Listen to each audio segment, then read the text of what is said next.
So protecting the money means they must stay in power, because only in power can they protect the money. So this whole exercise of them conspiring with the ex-army chief to topple my government. I mean, their main interest was how would they get immunity from corruption cases, and that's exactly what they did the moment they came into power.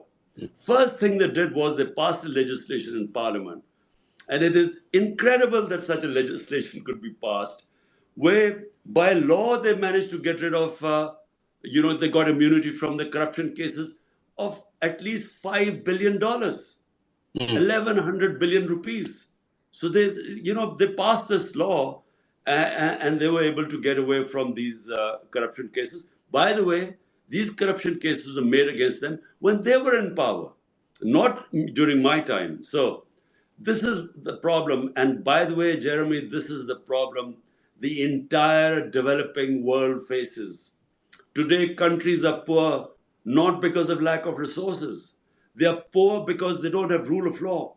And a symptoms of not having rule of law is corruption, and corruption of the powerful. And that's what destroys a country, because, according to the United Nations Secretary General's panel, which is called the Fact-Eye panel, made up of economists who researched over a year to find out why were the poor countries getting poorer and rich getting richer. And the main finding is that every year, now listen to this, $1.7 trillion, $1,700 billion every year leave the developing world into offshore tax havens or into Western capitals. So $1.7 trillion moves from the poor countries to the rich countries and offshore accounts from the corrupt ruling elites. So this is how countries are getting poorer, because they are being robbed by their own elites.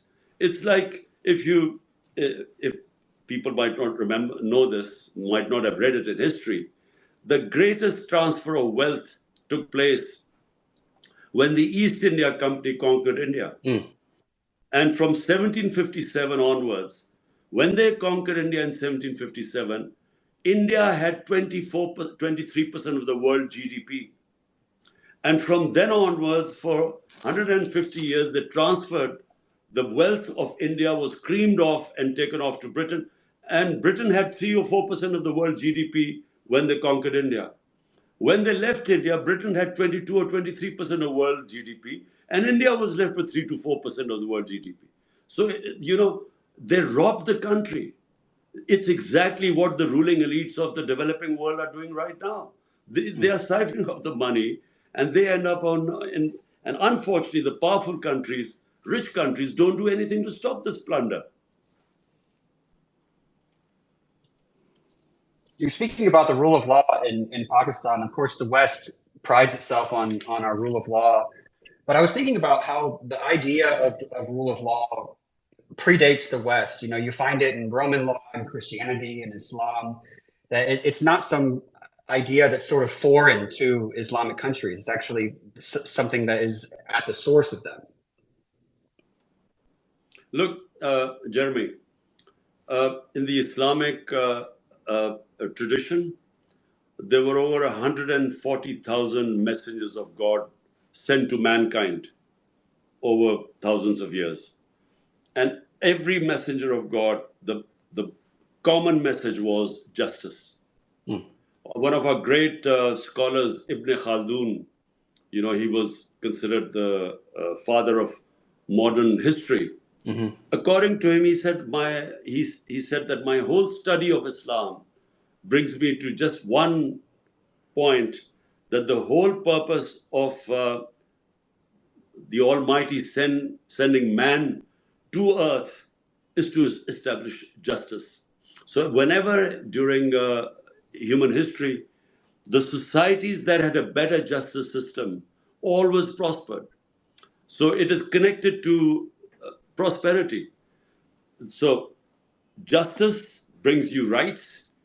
Rights gives you freedom, and free and stable societies then become prosperous. So hence, if you look at the the table of rule of law index, out of the 140 countries, the top 15 countries which have the best rule of law are the most prosperous.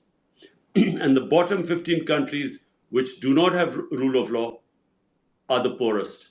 So it is directly connected to prosperity. Khan Sahib, can I jump in for a quick Sure, question? please. Because then I have to leave because I'm doing on a house search and I've been called for an appointment. Khan Sahib, I am surprised also that uh, the way the media has been treated, the way Shaheed Arshad Sharif has been murdered. Imran Riaz Khan is missing now for 65 days. Look at Sabir Shakar, myself, Shaheen Sebai, Wajahat Saeed. We all have been registered FIRs for terrorism. Yet the impression of the Western media is, and I think also Jeremy should comment on it, is somehow or the other that you are also as harsh to media. Not a single journalist was arrested in your time. There were no FIRs against the journalists. The journalists were not abducted and detained under your government. Neither are you able to explain that situation, nor is anyone understanding in the world that there is a sea difference. Look at myself, look at Sabir Shakar, look at Shaheen Sebai, look at Wajahat Saeed, look at the poor Arshad Sharif, look at his family, look at Imran Riaz. Yet they're blaming you for cracking down on media. I mean, how do you explain that? Well, I think, Moeed, there's a term called moral equivalence, where they equate two unequal situations and actually protect the real aggressor. So this idea that some journalists might have suffered during our time 3.5 years, and because of that, then the whole crackdown. I mean, what crackdown? Media is totally muzzled today. I mean, the media is totally controlled. There is no freedom under General Musharraf, and I don't know whether you remember General Musharraf. The media was liberal compared to what is going on right now. 100%. So it is completely controlled today. I mean, not just that the four of you have left the country, not just that Ashar Sharif was murdered after having to, because of threats to his life after leaving. I mean, what about the 4 or 5 senior journalists who were roughed up and beaten up in Pakistan? I mean, senior journalists like Azamir, like Sami Ibrahim, like Ghulam Hussain. I mean, these guys were just roughed up within Pakistan and threatened. So, I mean, this is unprecedented what is going on, the sort of crackdown. And yes, you're absolutely right. Sometimes they bring out some sort of human